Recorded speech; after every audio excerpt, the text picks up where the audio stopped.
I think that was a bit of a shock. Lloyd last week, they lost 13-5, 13.53 at home, didn't they, to South Manchester, was it?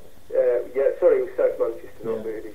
Yeah, absolutely. Yeah, major shock. Yeah, Mike Geraghty won't be happy about that one, will he? No, I mean, we played at the Lloyds this year, and it's a tremendous green, isn't it? Oh God, it's awful. Yeah. It's horrible for a visitor. Cracking home green if you could get a chance to learn it. Definitely. Yeah, it's got everything. Yeah. Well, we went up there and lost by 103 on 10 plays. Yeah, I know. Lynn, you had a bit of a bad night that night, didn't you? Yeah, thanks, Jim. I thought you were a pal of mine, but I did the courteous thing of carrying the mat for Billy Ibbott for 20 minutes. But I was doing great at 2-1 down and lay a good one and go for two, as you always do, don't you? And ended up running the block and leaving him in. And 20 minutes later, I was bamboozled off the park. Yeah, but top weight on there, Billy. Yeah. Yeah, the Manchester Ship Canal was pretty inviting on the way home, but there you go.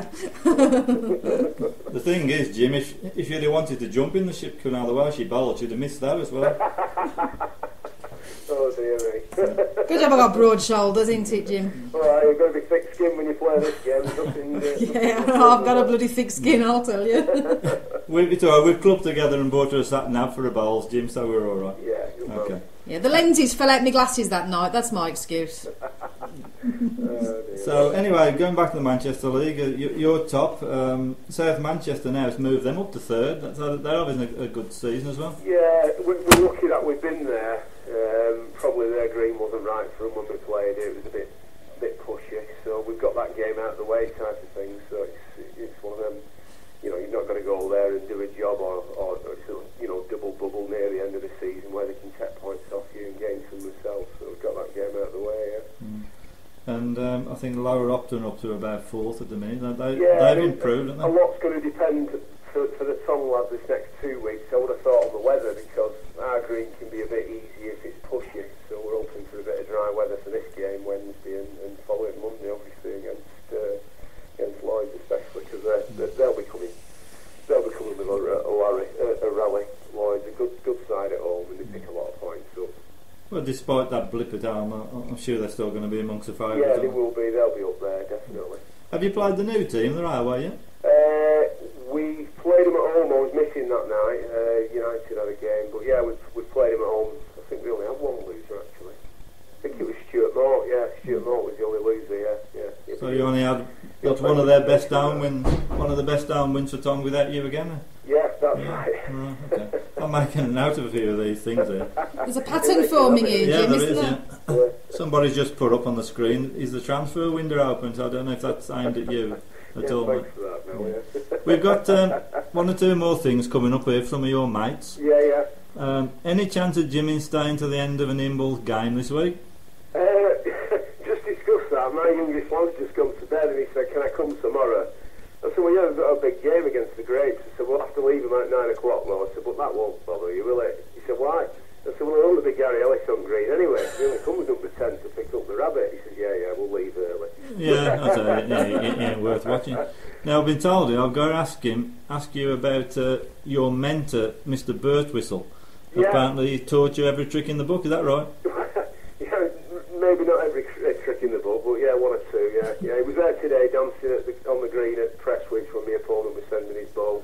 He did his job and I just got over the line to game 19, yeah. And another one here says, Jimmy, if Manchester lose the next county game, can they put you down for the supplementary? Oh dear, no, there'll be no chance of that, mate. No. You know, yeah. No. You're regretting me asking you to come on this, aren't you? I am actually, yeah. Right, anyway, talking about Manchester, we better have a word about them. You come a bit unstuck with Derbyshire, didn't we? Yeah, I don't know. I mean, the home side, obviously I've only ever played in the away side, played 20 odd games for them. We've got a good set of lads, Colin gets everybody fired up and everybody knows the job before they go on. If you're getting stuff, every chart you're playing, just 1 or 12 people and everyone's playing for the position side of thing.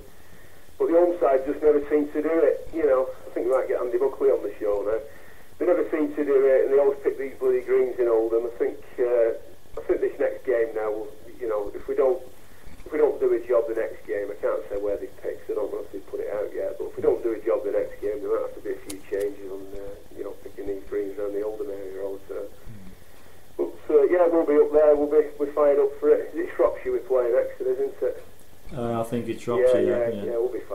for it, and we'll have fun with us. We're always up for a good fight away from home, and we've got it to do this time. So yeah, we're going there positive and hopefully get a result. Well, Shropshire won their first game. They beat the Potteries, didn't they? So I would imagine that they'll be treating this really as a quarter-final game, I guess. Well, that's right, yeah. They're hoping to just put it to bed, aren't they, now, and get through to the next stage kind of thing. We've obviously got a job to do, and then who else is in our group? I've forgotten that.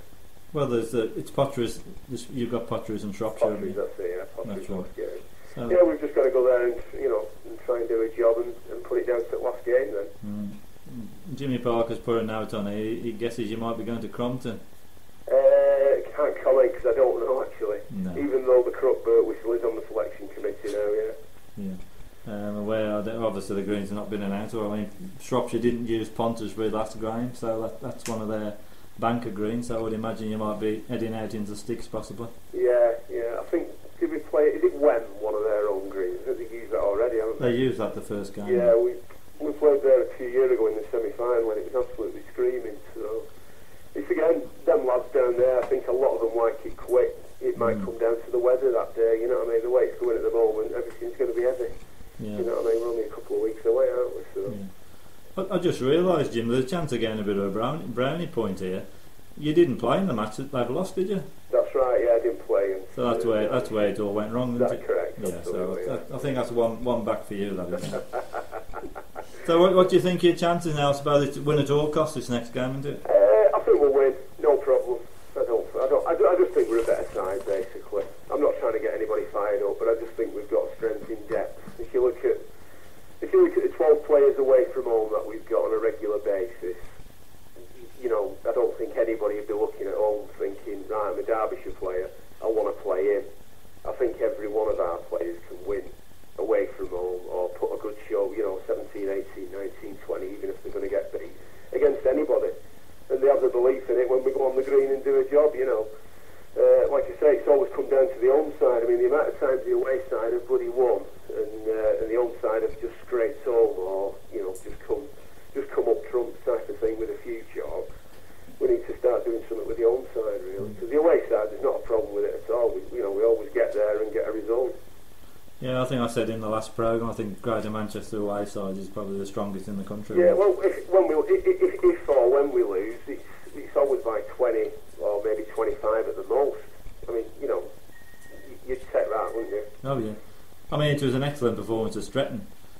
Yeah, because, last year they battered the team on there by, I think, 78, and, you virtually halved that, didn't you? Yeah, that's right, yeah. We've got a fighting chance, but I think if it was match play in the last two games, you'd put cash on them definitely. It's just up to the other games when it all comes to the last game. It's all going to be an aggregate, isn't it, basically? Yeah, quite possibly. Yeah. But as you say, there's not so many big home wins these days, and a lot of the counties have levelled out a bit, haven't they? No, that's right. The problem Manchester have got as well, they've got a lot of players who don't actually want to play in the county. You know what I mean? They've got players who are definitely the grade who don't want to play in the county. So then you're at a position where people aren't available. Who do you bring in? And the thing is with Manchester, because they're always up there with a chance of winning something, it's very difficult to bring new players in. Are you with me? Yeah. So if we do come unstuck, which you can't see it against Derbyshire, but if we do come unstuck, the third game I can see a lot of new faces just having a run out, just to give them a feel for what it's like, kind of thing. Yeah, you have quite a settled side now for a few years. Yeah, we have for a number of years, yeah. Even if there have been changes, it's always the same people who are coming in or people who are making way again, and that's the way it's got to be, Okay then, Jim. Anyway, there's nobody else giving you any stick now. No more abuse, no. So I think we can let you go now, Jim. So anyway, well done winning Freddie's competition. We wish you all the best for the season, and I'll see you around on the circuit, mate. All right, mate. Thanks for joining us. Okay. See you, mate. Bye, Jim. All right, see you later. See you, mate. Bye-bye. Okay. Bye-bye. Bye. Well, that was Jimmy Darby. Took a bit of stick, but I surely enjoyed it.